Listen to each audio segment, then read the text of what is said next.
జగన్మోహన్ రెడ్డి గారు ఓడిపోవడానికి, చంద్రబాబు నాయుడు గారు గెలవడానికి చాలా కారణాలే ఉంటే అందులో ఒక కారణం ప్రధానంగా ప్రభుత్వ ఉద్యోగులు అనేది. ప్రభుత్వ ఉద్యోగులు చాలా వరకు జగన్ను వ్యతిరేకించి చంద్రబాబు గారిని స్వాగతించారు రకరకాల కారణాల ద్వారా. కానీ ఇప్పుడు అదే ప్రభుత్వ ఉద్యోగులు భయపడాల్సిన పరిస్థితి వచ్చిందా? తెలుగుదేశం పార్టీ ప్రభుత్వం అధికారంలోకి వచ్చినా సరే టార్గెట్ ఉద్యోగులే అవుతున్నారా? ఒక ఫైలు దగ్ధం అంశంలో కానీ ఇతర అంశాల్లో కానీ రెవెన్యూ ఉద్యోగుల ఆవేదన వర్ణనాతీతంగా మారింది. ఇప్పుడు తాజాగా రెవెన్యూ ఉద్యోగుల సంఘం అధ్యక్షుడు బొప్పరాజు గారు చేసిన వ్యాఖ్యలు చూస్తూ ఉంటే వాళ్ళలో ఉన్న ఆవేదన కానీ లేదంటే ప్రభుత్వానికి వాళ్ళు ఎంతగా టార్గెట్ అవుతున్నారు ప్రతి విషయంలో అనేది చాలా స్పష్టంగా అర్థమవుతుంది. ఇప్పుడు ఫైలు దగ్ధం విషయంలో సిఐడి ఎంక్వైరీ జరుగుతోంది. ఎవరు దగ్ధం చేశారు, ఎందుకు దగ్ధం చేశారు అనేది దానికి సంబంధించి కూడా ఉద్యోగులే టార్గెట్ అవుతున్నారా? తాజాగా ఆయన కూడా బొప్పరాజు మాట్లాడిన వ్యాఖ్యలు, అసలు రెవెన్యూ ఫైళ్లు భద్రపరచడానికి ఎలాంటి గదులు ఉన్నాయి, అసలు రెవెన్యూ కార్యాలయాలు ఎలాంటి శిథిలావస్థలో ఉన్నాయో తెలుసా అంటూ ఆయన ఓపెన్ అయిపోయారు ఒక రకంగా ఏం జరిగిందని. ఇదంతా చూస్తూ ఉంటే ఉద్యోగుల్లో భయమా లేదంటే ఉద్యోగుల నుంచి వ్యతిరేకత ఈ ప్రభుత్వం కూడా మూట కట్టుకోబోతోందా? ఇది అంశం మీద చర్చించే ప్రయత్నం చేద్దాం. సార్, నిజంగా అంటే ఉద్యోగులు ఒకప్పుడు నేను ముందు చెప్పినట్టు వాళ్ళ వల్లే ఓడిపోయారు అనేది, వాళ్ళ వల్లే ఈయన గెలిచాడు అనేది. ఇప్పుడు అదే ఉద్యోగులకి ఇబ్బంది ఎదురవుతుందా లేదంటే అదే ఉద్యోగులు రివర్స్ కాబోతున్నారా ప్రస్తుత పరిస్థితులు చూస్తూ ఉంటే? పెనం మీద నుంచి పొయ్యిలో పడ్డది అంటారు కదా, అది ప్రస్తుతం. కానీ వాస్తవానికి పెనం మీద బూర్లు బొట్టులో పడతామని అనుకున్నారు ఎన్నికలకు ముందు. సాధారణంగా మనకి ఎట్లుంటదంటే, ఒక మనిషికి మీరు భోజనం పెట్టండి, బాగుంటుంది, ఆకలితో ఉన్నవాడికి అన్నం పెడితే. అలా కాకుండా అవును రెగ్యులర్గా అన్నం తినగలిగిన వాడికి మీరు తీసుకొచ్చి పెట్టారనుకోండి, మిమ్మల్ని ప్రత్యేకించి చూడడం. అవును, యాక్చువల్గా జగన్మోహన్ రెడ్డిది అది అయింది. అంతకుముందు మామూలుగానే ఉంది, ఏం ఇబ్బంది పెట్టకుండా చూసుకున్నాడు. అవును, వీళ్ళు ఏం కోరుకున్నారు? కంఫర్ట్ ఎప్పుడు యాక్సెప్టబుల్ కాదు. ఒక క్రైసిస్ క్రియేట్ అయ్యి ఆ క్రైసిస్ నుంచి బయటకు వస్తే సంతోషం వేరు. క్రైసిస్ ఏమి లేకుండా వెళ్ళిపోతుంటే జీవితం రొటీన్ అయిపోతుంటుంది. సరే, ఇప్పుడు ఒక ఛానల్ హెడ్, నేను పనిచేసిన ఒక ఛానల్ బ్యూరో చీఫ్గా చేసి ఆ తర్వాత వేరే ఛానల్కి వెళ్ళిన టైంలో నేను అడిగే, కంఫర్ట్గా ఉంది కదా సార్, ఎందుకు ఆ ఛానల్ మనకి బాగుంది కదా, మీరు అట్లా ఎందుకు వెళ్ళడం సార్ అంటే ఆయన చెప్పారనమాట, కంఫర్ట్గా ఎప్పుడు ఉండకూడదు గురు, కంఫర్ట్ ఉందంటే అది చచ్చినోడితో సమానం. ఒక క్రైసిస్ ఉండాలి, ఎప్పుడు కూడా ఒక స్ట్రగుల్ ఉండాలి, స్ట్రగుల్లో నుంచినే విన్నింగ్ ఉంటుంది అన్నట్టు. నిజంగానే ఆయన తర్వాత విన్నింగ్ ఆ కాన్సెప్ట్లో నడిచింది. అట్లాగే వీళ్ళకి ఒక స్థిరత్వం వచ్చేసింది. ఇప్పుడు అంతకుముందు ప్రభుత్వ ఉద్యోగులు అంటే హైదరాబాదు తెలంగాణ ఉద్యమము ఆ లొల్లితో నడిచింది. ఆ టైంలో ఆంధ్ర ఉద్యోగుల్ని మనం కాపాడుకున్నాం. తెలంగాణలో ఆప్ట్ చేసుకున్న ఆంధ్ర ఉద్యోగులు సఫర్ అయ్యారు, వీళ్ళెవరు వాళ్ళకి సపోర్ట్ చేయాలి, ఎందుకంటే వీళ్ళ చేతుల్లో ఏం లేదు. ఇక్కడికి వచ్చినటువంటి వాళ్ళు ఇక్కడికి రండయ్యా ఆఫీస్ కంటే సెక్రటేరియట్కి ఎంత రచ్చ చేశారు అప్పుడు. మీరు విడిపోయినంత మాత్రం మేము ఎందుకు వస్తాం, మా బిడ్డల బ్రతుకులేంటి, మా జీవితాలు ఏంటి, ఇదంతా రచ్చ. అయినా సరే మొత్తం మీద ప్రెషర్ చేసి తీసుకొచ్చి వాళ్ళ కోసం శుక్రవారం మధ్యాహ్నం వెళ్ళిపోయి సోమవారం మధ్యాహ్నం దాకా వస్తుంటే మంగళవారం బుధవారం గురువారం మాత్రమే పనిచేస్తారు అంతే. అవును, అయినా భరించాం. అట్లా అంత చాలా వెసులుబాట్లు ఇచ్చాం ఉద్యోగుల కోసం ప్రత్యేకంగా ఒక ట్రైన్, ఇప్పుడు ఆ ట్రైన్ నడుస్తుంది. అంత చేసినా కూడా ఏదో ఇంకా కావాలి. ఈ ఏదో ఏంటయ్యా అంటే 42% ఆయన జీతం పెంచాడు, ఈయనేమో 27 వేశాడు, 23 చేశాడు, 27 అని 23 చేశాడు. ఈయన 50 ఇస్తాడు అనుకుంటే చేయలే. అక్కడి నుంచి ప్రారంభమైన కసి ఆ తర్వాత రకరకాలుగా మళ్ళీ సిపిఎస్ దాంట్లో కూడా సిపిఎస్ రద్దు అన్న దానికి బదులుగా ఇతను జిపిఎస్ తెచ్చాడు. ఇప్పుడు అదే జిపిఎస్ యూపీఎస్ చేశాడు కేంద్ర ప్రభుత్వం. కానీ వీళ్ళకి ఓపీఎస్ కావాలన్నటువంటి కాన్సెప్ట్.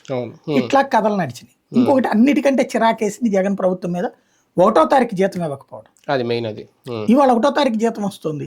ఈ సమస్యలు లైట్ గా అంటే ఫస్ట్ ప్రయారిటీలో ఉద్యోగులు లేరు ఆయన దృష్టిలో, అది కానీ ఇప్పుడు ఫస్ట్ ప్రయారిటీలో ఉద్యోగులు ఉన్నారు ఈయన దృష్టిలో. అది కంపారిజన్ ఉద్యోగుల్లో కనిపించింది స్పష్టంగా. అది సంతోషపడ్డారు. కానీ 1వ తారీఖు వచ్చిన జీతం 10వ తారీఖు వచ్చినా హ్యాపీగానే ఉంటుంది. కానీ అమ్మల్ని తిట్టించుకుని, అక్కల్ని తిట్టించుకుని, పెళ్ళాలని తిట్టించుకుని, బూతులు తిట్టించుకుంటే సంతోషమా?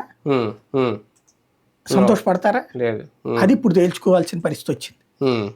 చివరికి ఇదే పని ఇప్పుడు నిన్న పత్తిపాటి పుల్లారావు గారి భార్యకి సంబంధించిన ఫోటో ఉంది.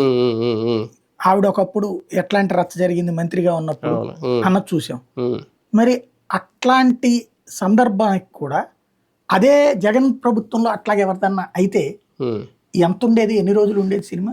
అవును అదే కదా. ఉమ్, ఇక్కడ మాత్రం రాశారు, ఇప్పుడు ఉమ్, జ్యోతి కూడా రాసింది. ఉమ్, కానీ దానికి ఏముంది, మొన్న ఆ మధ్యన ఎవరు ఆవిడ కడప జిల్లాలోన పొద్దుటూరు దగ్గర అవును అవును ఎమ్మెల్యేగా అవును భార్య ఎస్ఐ కోసం వెయిట్ చేసి ఆవిడ మాట్లాడింది తిట్టింది, ఇట్లు తిట్టింది. అవన్నీ లైవ్ లో పెట్టించుకోవడం, అవును అవును. ఇది సేమ్. అంటే దానికి బాబు గారు స్పందించారు ఇమీడియట్ గా.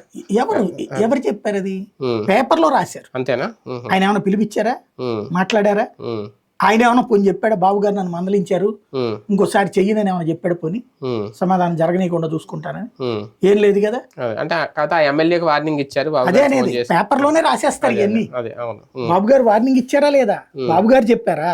ఉమ్, బాబు గారు ఏదైనా చేస్తే ఉమ్, ట్వీట్ చేస్తారు కదా, అవును. చేశారా? ఉమ్, పోనీ ఎమ్మెల్యే చెప్పారు, బాబు గారు నాకు ఫోన్ చేసి ఇంకోసారి చేయొద్దన్నా, నేను పొరపాటు అయిపోయింది, ఉమ్, మా ఆవిడతో చెప్తాను ఇంకోసారి అట్టండి చేయొద్దని ఏమైనా చెప్పారా? ఉమ్, పోనీ ఆవిడ ఏమైనా చెప్పిందా? ఉమ్, బాబు గారు ఫోన్ చేశాక నేను అర్థం చేసుకున్నాను, నా రూల్ ఏంటి, నా ఇదేంటి అన్నది, ఉమ్, నేను మా ఆయనకి భారీగా పనిచేస్తాను తప్పించి ఉమ్, ఇట్లాంటి కోరుకొని నేనని ఆవిడ ఏమైనా చెప్పిందా? ఉమ్, ఎవరు చెప్పకుండా ఏం పరిష్కారం అయిపోయింది, పేపర్లో పరిష్కారం అయిపోయింది. అవును. ఉమ్, దాని పర్యవసానం ఇప్పుడు ఇది. ఉమ్, ఏది తాజాగా జేసీ అస్మిత్ రెడ్డి ఉమ్, ఉమ్, ఉమ్, ఏకంగా సిఐతో క్షమాపణ చెప్పేదాకా వదిలిపెట్టనని చెప్పడం, ఉమ్, చివరికి ఉన్నతాధికారుల దగ్గరుండి క్షమాపణ చెప్పించడం, దాన్ని వీడియో తీసి మరి అదే జేసీ అనుచరులు లైవ్ లో పెట్టడం, సోషల్ మీడియాలో పెట్టడం. అది. ఉమ్, దీన్ని బట్టి ఏమర్థం అవుతున్నది ఉమ్, అక్కడ ఉమ్, ఉమ్, అంటే, నేను ఇంతకు ముందు కూడా చెప్పా, రౌడీయిజం ఫ్యాక్షనిజం అనేటటువంటి దాన్ని గుప్పెట కాదు తరిమి తరిమి కొట్టినోడు చంద్రబాబు నాయుడు ఒకప్పుడు. ఒకప్పుడు, ఒక్క మగాడు. ఉమ్, ఇవాళ మళ్ళీ పాత రోజుల్లో ఈయన ఏదైతే తరిమి కొట్టారో దాన్ని మళ్ళీ పునరుద్ధరిస్తోంది ఆయనే, ఉమ్, ఆ స్వేచ్ఛ ఇస్తోంది ఆయనే. ఉమ్, అది చాలా ప్రమాదకరమైనటువంటి స్వేచ్ఛ, ఉమ్. అత్యంత దారుణమైన పరిస్థితి వస్తే రేపు పొద్దున ఈయన కంట్రోల్లో కూడా ఉండదు.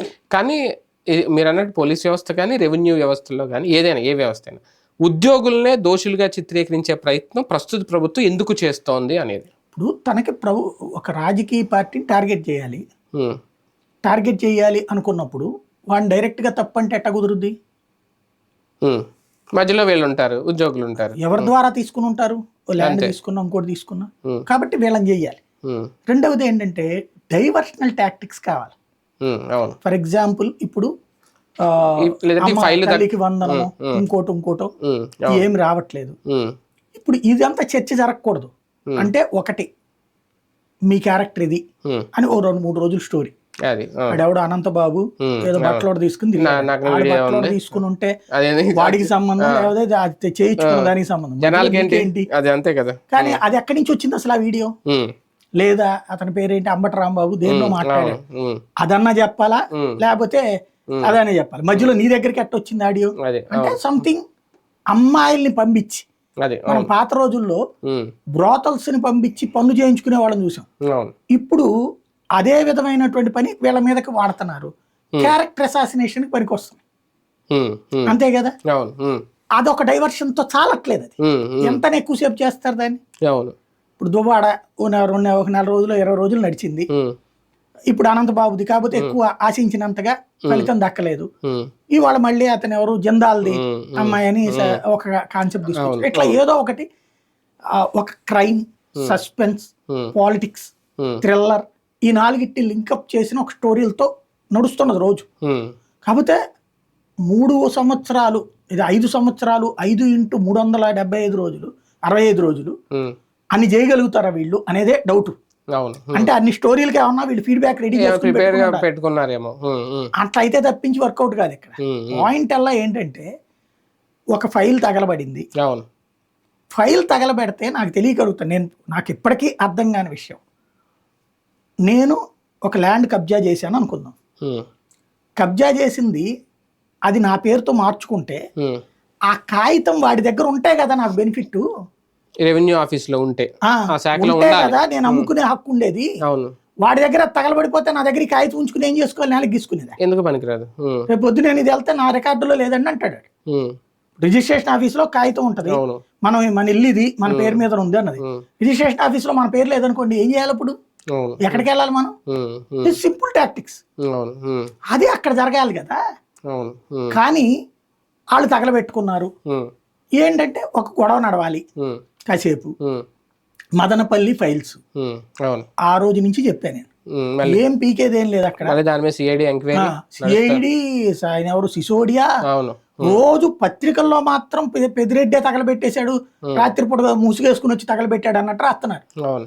తీరా చూస్తే ఇంతవరకు అసలు అగ్గిపుల్లతో తగలడిందా పెట్రోల్ తో తగలడిందా అని కూడా తేల్చలేకపోయారు.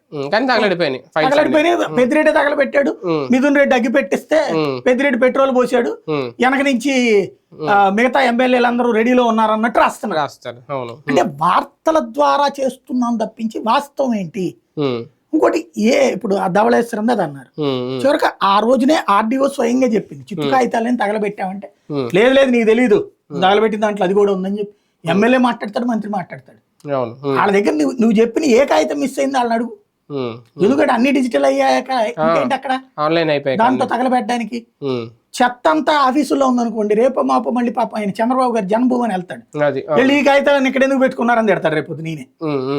బేసిక్ గా అది ఎంత చెత్త కింద ఉంటది ఆ ఫైళ్ళన్నీ, దాన్ని డిజిటలైజ్ చేసుకోవాలి, తీసేయాలి. కానీ ఇక్కడ ఉద్యోగుల కాన్సెప్ట్ లో ఈ ఫైల్ దగ్ధం కూడా నిన్న ఆయన మాట్లాడు, ఒకవేళ ఉద్యోగులే కావాలని దగ్గర ఉండి తగలబెట్టారు అనే ఆరోపణలు చేయడం అంటే ప్రతి ఉద్యోగులు కూడా గత ప్రభుత్వం ఎవరైతే ఏ పార్టీ అవుతుందో వాళ్ళని అంటగట్టే ప్రయత్నం ఎందుకు చేస్తుంది? ఇక్కడ బేసిక్ గా ఒకటేమో పొలిటికల్ గా ఈ కాన్సెప్ట్ తో అంటే ఉద్యోగం కూడా మార్చేసే ఆలోచన, ఉద్యోగం కూడా టార్గెట్ ఈ ప్రభుత్వం కనిపిస్తోంది. నేను అనేది అదే, ఇందులో డైరెక్ట్ ఉద్యోగి టార్గెట్ కాదు, వైసీపీ వాడిని టార్గెట్ చేయాలన్నప్పుడు డైరెక్ట్ గా అతను అంటే కుదరదు కాబట్టి ఈ ఉద్యోగి ద్వారా చేశాడని చెప్పాలి.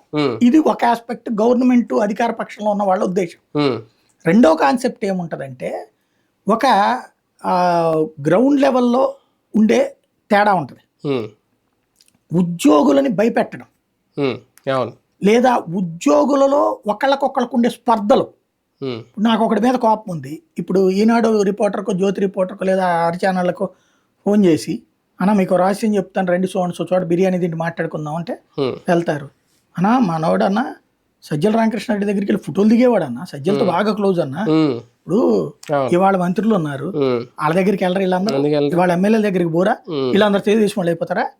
ఇదివరకు వైసీపీ వాళ్ళకి వాళ్ళ టైంలో ఉన్నప్పుడు అక్కడే పని చేయాలి, చేస్తే వాళ్ళ మనిషి అన్న వీడు, ఇతను కూడా వెళ్ళి ఉంటాడు, లేకపోతే ఇతనికి ఎట్ట తెలిసింది వాళ్ళతో తిరుగుతాడని. ఇప్పుడు యువతలకు వచ్చాక ఇతనికి ఆ పోస్టింగ్ కావాలంటే అవతలోని దొంగం చేయాలి, అవతలోని అధికార పక్షం అని చేయాలి. లేదు ఇప్పుడు ఒక లంచం భారీగా వచ్చేటటువంటి పని ఉంది, ఆ అధికారులు భయపడుతున్నారు ఇప్పుడు, ఎందుకంటే కేసులు అధికారుల మీద పడుతున్నాయి కదా, రాజకీయ నాయకులు ఒప్పుకుంటున్నారు, అధికారులు జీవితకాలం ఇబ్బంది పడతారు, చివరికి వాళ్ళ పింఛన్లు గింజలు కూడా ఆగిపోతారు. అందుకని వాళ్ళు భయపడుతున్నారు.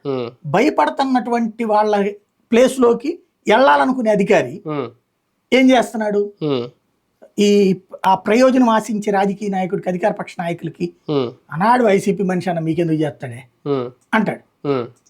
అదే నా పోస్టింగ్ ఏంటన్నా 4 రోజులు చేసి చూపెడతానంటాడు. ఇట్లాగా వీళ్ళని రెచ్చగొట్టి వాడుకుంటున్నారు. వీళ్ళు అనుకుంటున్నారు ఉద్యోగులు వాళ్ళని వాడుకుంటున్నాం అనుకుంటున్నారు, వాళ్ళు వీళ్ళని వాడుకుంటున్నారు. ఎవడు పని చేసేవాడు ఉంటే ఆడికి కావాలి, అంతే కదా, తన పని చేసేవాడు కావాలి. ఇప్పుడు అది నడుస్తున్నది. ఇక్కడ సమస్యల్లో ఏంటంటే పోలీసుల్ని భయపెట్టేసి, రెవెన్యూ వాళ్ళని భయపెట్టేసి, మున్సిపాలిటీ వాళ్ళని భయపెట్టేసి, సచివాలయం వాళ్ళని భయపెట్టేసి, అందరినీ భయపెట్టేస్తే భయం అనేటటువంటిది తాత్కాలికం. ఒక స్టేజ్ వరకు అనుభవిస్తారు, అవమానించబడి అసహించుకోబడి అవహేళనకు గురైతే ఎన్ని రోజులు భరిస్తారు?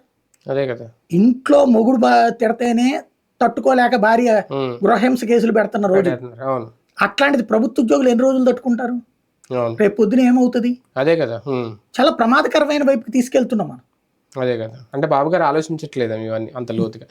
రైట్, చూద్దాం. మొత్తానికి ఉద్యోగులు టార్గెట్ అవుతున్నారా ప్రస్తుత రాష్ట్ర ప్రభుత్వానికి అనేది ఇక్కడ ప్రధానమైన కాన్సెప్ట్. బొప్పరాజు గారు చేసిన వ్యాఖ్యలు వెనక ఆంతర్యం కూడా, నిజంగా టార్గెట్ అవుతున్నారా, నిజంగా ఉద్యోగులను బలి పశువులు చేయబోతోందా రాష్ట్ర ప్రభుత్వం ఏంటనేది ఇంకా త్వరలో రేపు ఎల్లుండు జరిగే పరిస్థితులను బట్టి చూడాలి.